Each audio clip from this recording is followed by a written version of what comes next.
ते चोर आणि वरनं शिरजोर. मला उरलेले पैसे ते स्लेप पैसे. आता माझ्या आईने तुझ्या स्कॅनरवरती पैसे नाही मारले पिझ्झाचे? ओ पिझ्झाचे होते ना मग ते मॅडम. किती होतं ते?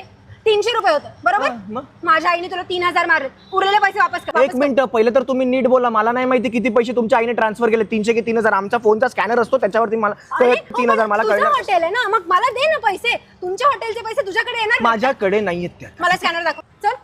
हे बघा, हा ना आमचा कंपनीचा स्कॅनर असतो त्याच्यावरती ना कळत नाही मग आम्हाला. तुझंच हॉटेल आहे, तुझीच कंपनी आहे. मला तिकडे ऑफिसला घेऊन चल आणि मला तिथे सांग ऑफिसमध्ये. एक मिनिट, मला ना बाकीची कामं पण आहे. तुम्ही जाऊन स्वतः घेऊन या. तुझी मला नका सांगू. बाकीची कामं गेली का खड्ड्यात? मला माहिती नाही. एक मिनिट.